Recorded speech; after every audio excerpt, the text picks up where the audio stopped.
He stood 2 feet from the register dressed like a drifter, while his own cashier mocked the rich ghost owner to his face without recognizing him. A single heartbeat later, Malcolm Reeves realized his mother's legacy had been poisoned from the inside, and every laugh behind that counter was another nail in its coffin. He clenched his receipt, swallowed the rage, and walked out in silence, because the reckoning would begin at sunrise. Malcolm Reeves hadn't walked into Rosie's place during peak hours in over a year. Not since the second location opened across town and the expansion talks began in Atlanta. He'd been behind the scenes ever since approving supply orders, reading monthly reports, handling real estate contracts. The business had grown beyond the kitchen, beyond the worn floorboards he once mopped himself. But somewhere between all the phone calls and fundraisers, something had started to gnaw at him. A customer's voicemail here, a half-joking comment from a food critic there, and then 2 weeks ago, a letter mailed the old-fashioned way. No return address. Just a wrinkled envelope with a simple line inside Rosie's place doesn't feel like Rosie anymore. That was the one that did it. It was a Thursday when Malcolm parked across the street from the diner that bore his mother's name. The sky was overcast, Georgia humidity pressing like a hand against the glass. He cut the engine but didn't move. Just stared at the green and cream signage above the front awning, the flickering R in Rosie's, still not fixed. It used to make him smile. Now it just made him think. He reached for the back seat where his clothes were folded, a pair of old cargo pants with paint specks on one leg, a hoodie faded from too many washes, and a fishing cap pulled low. No one would recognize him like this. Not even the folks on payroll. He rubbed his hands together dry and calloused still from a lifetime in kitchens and stepped out. It was 12:17 p.m. Lunch rush. Right on time. Inside, the smells still hit him in the chest. Fried catfish, braised oxtail, hot vinegar, and collard greens, the tang of pepper sauce in the air. It should have felt like home, but something was off. The line curved halfway to the door, but the energy in the room was flat. People shifted, waited, checked their watches. No music playing. Just the dull buzz of the fluorescent lights and the occasional clatter from the kitchen. He stepped into line behind a construction worker, still dusted in brick powder. A couple of tourists stood ahead of him, holding menus like maps, trying to make sense of the southern slang on the wallboard. Nobody greeted them. Nobody even looked up. Behind the counter stood a young woman in a bright pink hoodie, Sloan, if he remembered correctly. She was chewing gum rhythmically, staring at the register screen like it owed her money. Next to her, a tall man in a black apron leaned on the counter with his arms folded. Trent, the shift lead. Malcolm had interviewed him once, months ago. Clean resume, confident, maybe too confident. Next, Sloan said, not even glancing up. The tourists shuffled forward. Their order was clumsy. 2 pulled pork sandwiches, 1, without slaw, a side of hush puppies, and Sloan sighed loud enough to be heard 3 customers back. Trent smirked. Gonna be one of those days, he muttered. Malcolm kept his head down. When it was his turn, he spoke quietly. Fried whiting combo. Greens instead of fries. Drink sweet tea. Sloan punched the keys. $11.82. He paid cash and stepped aside. The couple behind him moved up. Then he heard it. You see that dude's shoes, Trent chuckled, not caring who heard. Busted as hell. Bet he's one of those walk-ins from the shelter program. Sloan laughed under her breath. Yeah. Ever since they started that second chance hiring thing, it's like anyone can walk in here. They don't even try anymore, sheesh, Trent muttered. Meanwhile, the owner's probably sipping bourbon in some Buckhead condo. Rich folks always want to save the world from a distance. Malcolm didn't move, didn't blink. They didn't recognize him. Not the man who used to bus every table in this room. Not the man who had cleaned the fryer by hand for 6 months straight when Rosie got sick and money was thin. They just saw a stranger. His food wasn't ready yet, but he stepped away, walked slowly past the booths and out the front door. The air outside was thicker now. He crossed the street without looking back and walked around the block past the alley behind the diner where the staff usually smoked or dumped grease buckets. The steel kitchen door was cracked open. He heard laughter echoing inside. He stopped under the chipped gutter just out of sight and listened. Yo, Trent, someone shouted. You still telling people you're next in line to manage the new location, man? I should be, Trent bragged. I'm the only one keeping this dump running half the time. More laughter. Yeah, meanwhile, old man Reeves been ghost for months. For real, has anyone actually seen him? Since what, last summer? Maybe he's dead, Sloan joked. They just prop him up weekend at Bernie's style at board meetings. Someone howled. Then another voice cut through. Low, firm, familiar. Y'all done it, was Big Nate. The room quieted just enough for his voice to carry. I don't know about you, Nate said, but I remember when this place used to mean something. Before it was just a paycheck, Sloan's voice again. Okay, Grandpa, we get it. Rosie was your queen or whatever. You damn right, Nate shot back. That woman fed half the neighborhood out of a side window before she had four walls. You think this place built itself? A long pause. Y'all keep laughing. But one day someone's going to walk through that front door and remind you what this place is really about. Malcolm stepped back from the wall. His chest felt tight. Not with anger. Not even disappointment. Just a heavy, quiet ache. He walked to his car, sat down, let the engine stay off.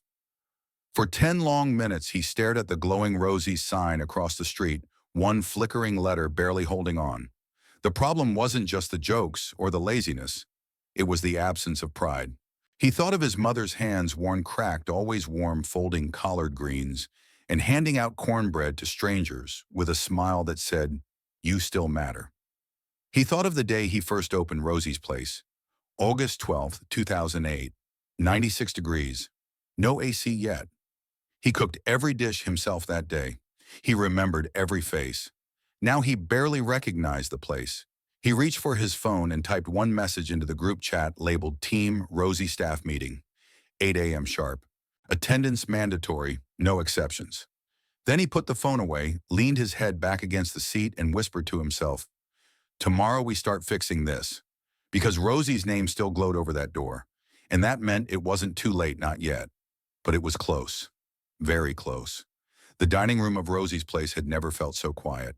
Not in the early mornings when prep work echoed through the kitchen, not during the late-night closings, when chairs scraped against tile and oldies played over the speakers. But today was different. Every member of the staff stood awkwardly near the booths or leaned stiffly against counters, eyes darting anywhere but toward the door. Malcolm Reeves stood just outside, watching through the tinted glass with one hand resting on the push bar. He wasn't wearing the hoodie today. No fishing hat, no disguise. Just a charcoal gray button-down sleeves rolled neatly to his forearms, dark slacks, and the kind of boots you wore when you meant to plant yourself firm. It was exactly 8:02 a.m. when he walked in. The room didn't fall silent. It had never found its voice to begin with. He stepped forward slowly, letting the sound of his steps fill the vacuum. Nate nodded at him from the far end of the room, a quiet gesture of support. Kendra, the morning server, tucked a rag in her apron and gave the briefest smile. Everyone else, faces tight, shoulders hunched, guilt hung like grease in the air. Malcolm took a moment before speaking. He scanned the room. No podium, no microphone, just his voice. "I won't keep y'all long," he began, his tone even but unshakable. "But I need to say something, and I want you to actually hear me." He paced once, slow and deliberate. "Yesterday I came in, not as the owner, not as anyone you'd recognize, just a man, a stranger." He stopped by the counter, placing his hand gently where the cash register stood. And what I saw broke something in me. Nobody moved. Not a cough, not a rustle, just wide eyes and clenched jaws. No greetings, no warmth, no pride. Just folks going through motions, ignoring customers, talking trash, and making this place, my mother's legacy, feel like a paycheck wrapped in attitude. He let that hang. Rosie's place was never just about fried catfish or red velvet cupcakes. This place was built because Rosie Reeves, my mama, used to hand out bowls of gumbo from our front porch, whether people had money or not. He looked straight at Sloan. Her arms were folded tight across her chest, her gaze stuck to a floor tile. She believed people were more than their lowest moment, that second chances weren't gifts, they were necessities. Malcolm's voice deepened. "And yesterday I heard one of my staff mock a kid just trying to find his footing in the world. Called him a charity case." Eyes flicked toward Trent, who was suddenly studying the back wall like it had answers. "I don't need to call out names. Y'all know who said what." He stepped closer to the middle of the room. "And I didn't fire anybody yesterday, even though I could have. Because anger isn't leadership. Listening is. So here's what I'm going to do instead. From his coat pocket, he pulled out two manila folders, held them up side by side. This one, he said, shaking the first folder lightly, is for anyone who wants to stay, who still believes in what this place stands for, and is ready to do the work together. He lifted the second. And this one is for anyone who wants to walk away. No shame, no drama. You finish your shift, you get 2 weeks' pay and a clean recommendation. But don't stay here just to clock in. Not anymore. He placed both folders on the counter. You don't need to decide right now, but by the end of today, I expect your answer. With that, he turned and walked toward the back, not waiting for a reaction. The room stayed frozen, but the ripple had started. An hour passed, then two. Business picked up. Orders were called, food was plated. No one said much beyond what the job required. Trent worked quietly, lips tight eyes, watching Malcolm whenever he passed. Sloan barely looked up from the register. The others, Kendra, Lewis, Nate. They moved with a purpose that felt familiar. By lunch, the mood had shifted. The air wasn't warm yet, but it wasn't frozen either.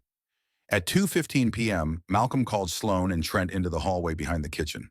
No crowd, no stage. Just the three of them near a mop sink and a stack of unopened boxes. He leaned against the wall. Talk to me. Sloan was the first to speak, surprising even herself. I didn't mean to be disrespectful, she muttered. But you were gone for months. We didn't think you cared.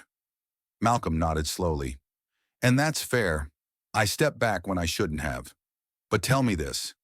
How does that give anyone permission to tear down the people we hired to lift up?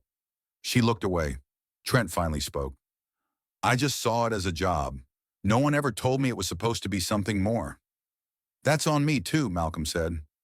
But now you know, his voice lowered. You both have a choice to make today, and I hope you make the right one.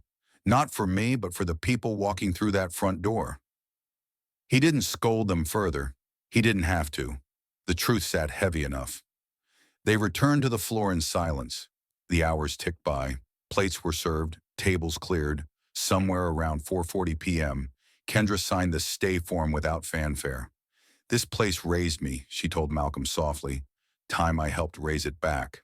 Luis signed right after. Nate, of course, didn't even hesitate. I already stayed the day Rosie handed me a plate with my name on it, he said, grinning, just making it official. By 5:30 p.m., Sloan sat at a booth alone, the go form open in front of her. Malcolm approached. She didn't look up. I think I'm gonna leave, she said flatly. Not because I hate this place, but because I think I already checked out a long time ago. I just didn't realize it. Malcolm nodded. That's honest. And that matters more than staying for the wrong reasons. She handed him the signed form, stood up, and walked out with quiet dignity. No slammed doors, no resentment, just release. Trent didn't come forward until just before closing. Malcolm was wiping down a counter when he heard the soft tap of paper. I'm staying, Trent said, but I know I gotta earn it. Malcolm met his eyes. Then start tomorrow. With your actions, not your mouth. Trent nodded. Understood. He turned and left the paper behind. When the doors finally closed at 10:03 p.m., Malcolm stood in the dark dining room, one hand resting on a booth seat. For the first time in months, he felt still. Not victorious, not relieved, just rooted. A beginning, not an ending. Change had cracked through. Whether it would hold, that was tomorrow's challenge. But tonight, the silence in Rosie's place felt like something new. A space where growth might breathe again. The next morning, the dining room smelled like fresh biscuits and just-cut collard greens. And for the first time in a long while, Malcolm Reeves didn't walk in with a clipboard or a hidden plan. He came in through the front door at 7:42 a.m., coffee in one hand, worn wallet in the other, and paused to take in the space not for what it was, but for what it could still be. The air was lighter, not loud, not triumphant, but different, focused. He moved past the booths without a word, just a nod, here, a glance there. Nate was already prepping the grill in the back apron, tied high, humming to himself like he used to in the early days, when the place was brand new and everything smelled like ambition and hope. Trent was wiping down the counter slower than most would, but with care that hadn't been there before. Kendra laughed softly at something Luis said near the coffee station. And in the back corner of the kitchen, a new kid named Devin stood stiff as a plank, holding a stack of baskets, and looking like he might drop them all at once. Devin was maybe 19, maybe younger, and fresh off the shelter program Malcolm had quietly partnered with. Nate was the one who vouched for him, said the kid reminded him of himself back when life had some jagged edges. And now here, Devin was shoes too big, shirt tucked like he was going to church and eyes darting everywhere, like the room might swallow him whole. Malcolm watched without stepping in. It was Nate who noticed first, setting down his spatula and walking over. "We don't eat the customers," he joked. Devin cracked the tiniest smile. "Now come on," Nate added, clapping him on the shoulder. "We got a whole lunch rush to survive. And I ain't letting you burn the okra today like you did yesterday." That got a real laugh out of someone across the line. Devin grinned shyly and nodded. He moved to the prep station beside Nate, mimicking his every step like a shadow trying to learn how to be a man. Malcolm sipped his coffee and exhaled. That right there, that was Rosie's place. Not the bricks, not the booth cushions that needed replacing, not the neon sign with the flickering R. It was that moment right there at the line where someone still remembered what this place was meant to be. Trent approached him around 11 a.m., rag still in his back pocket, voice steady. "Devin's learning fast," he said. "Wants it more than I expected." Malcolm raised an eyebrow. "People surprise you when you give them space to." Trent looked down, then back up. "That includes me." Malcolm didn't smile, didn't nod, just said, "Keep showing up the right way and we'll see." The day moved forward. Orders came in steady waves. Catfish combos, turkey wings, banana pudding that went out so fast they had to restock before 2 p.m. Kendra floated from table to table, telling jokes, refilling sweet tea, and remembering regulars' names without a second thought. Luis handled the fryer with the calm of a man who loved routine. And Trent, he didn't just bark orders, he guided, asked questions, checked plates. It wasn't perfect, but it was progress. Around 3:37 p.m., a woman in a burgundy blazer and sensible heels stepped inside. She had the calm posture of a schoolteacher and a notebook tucked beneath her arm. She sat near the window and ordered red beans and rice with a side of cornbread, said little, ate slowly, and when she finished, she tore a piece of paper from her notebook, folded it in thirds, and handed it to Kendra without a word. Kendra brought it to Malcolm. "She said it was for you," she said. Malcolm opened the paper and read the handwriting, loopy cursive, with little flourishes on the G's and Y's.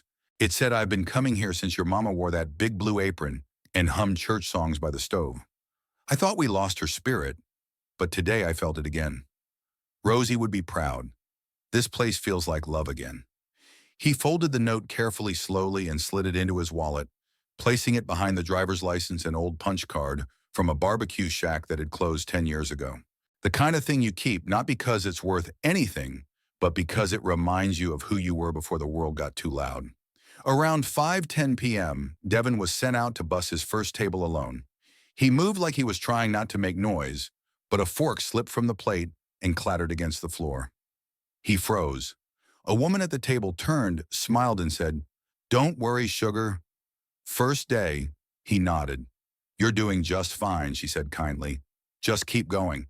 Malcolm saw it all from the counter, saw how the woman looked at Devin not with pity but patience, how Devin nodded back and with the smallest lift of his chin finished the job and even wiped the table twice for good measure. That evening, long after the last plate was washed and the chairs were flipped up, Malcolm stepped outside with his coffee. The sky was turning that soft, southern pink that only Savannah could pull off, half romance, half sweat. He leaned against the brick wall beside the door and looked up at the old sign. The R still flickered, still stubborn, still imperfect. But he didn't reach for his phone to call the electrician. He liked it that way. It reminded him the work wasn't done, that there was always something left to fix. Behind him, the door opened. It was Nate. He handed Malcolm a foil-covered plate. "Kendra made peach cobbler again," he said. "Said it needed your stamp." Malcolm peeled the foil back. Steam rolled up. The smell hit like memory, brown sugar, cinnamon, soft peaches, and butter crust. "She used Mama's recipe," said she followed it to the letter. Malcolm took a bite, closed his eyes. "That's the one," he murmured. "She'd be proud." Nate nodded and, without saying anything else, walked back inside. A minute later, Devin popped out, shirt untucked, looking hesitant. "Hey, Mr. Reeves. Yeah, I just wanted to say, thanks for not giving up on people like me." Malcolm looked at him. "Don't thank me. Just pass it on someday." Devin smiled, then ducked back inside. The door swung gently behind him, the bell giving its tired little jingle. Malcolm looked back at the street. Quiet now. Savannah breathing easy again. He took a sip of his coffee and whispered, "We're still watering, Mama." Because the truth was, places like Rosie's didn't survive on food alone. They survived on memory, on grace, on the grit of second chances and the hope that the right people, when given room, will choose to do right. The soul of a place isn't the drywall or the tables or the lights that hum when the kitchen kicks on. It's the people who protect it, who believe in it when it's quiet, and who carry its spirit like something worth passing on. Rosie's place wasn't perfect now, but it was honest, and that's what made it home again. Sometimes we don't realize how far we've drifted from the original heart of something until we step back in and see it with new eyes. Rosie's place wasn't just a restaurant, it was a reflection of love, community, and second chances. And yet over time it lost its way. Not through one big mistake, but through small cracks, neglect, silence, lack of presence. The lesson is this: no matter how strong your foundation is, whether it's a business, a family, a friendship, or a dream, it still needs care. It still needs showing up. Leadership isn't about titles or distance. It's about presence. And sometimes the most powerful thing you can do is walk through the door, not as the boss, not as the owner, but as someone willing to listen. Malcolm Reeves reminded us that restoring something meaningful doesn't begin with anger or blame. It begins with truth. He didn't raise his voice. He didn't swing an axe. He gave people a choice: step up or step out. He gave grace, but he also set a line. That balance, that quiet strength, is what brings culture back to life. In your own life, you might be the one who's drifted. Maybe you've stepped back from something you once cared about deeply. Or maybe you're the one still inside, going through the motions, forgetting why you started. It's not too late to change either story. Whether you're the leader, the worker, or the one trying to find a way in, there's always room to choose better, to show up, and to bring back the soul of what once mattered.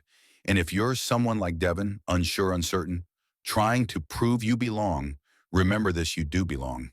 What matters isn't where you came from, but who you're becoming now. And if someone gives you a shot, don't waste it. Make it count, not with words, but with how you carry yourself when no one's watching. From all of us at U.S. Justice Story, thank you for listening today. Thank you for believing that stories still matter, that dignity still matters, and that the quiet battles, the ones we fight inside kitchens, schools, offices, and living rooms, are worth telling. If this story touched your heart, please share it with someone who might need a reminder.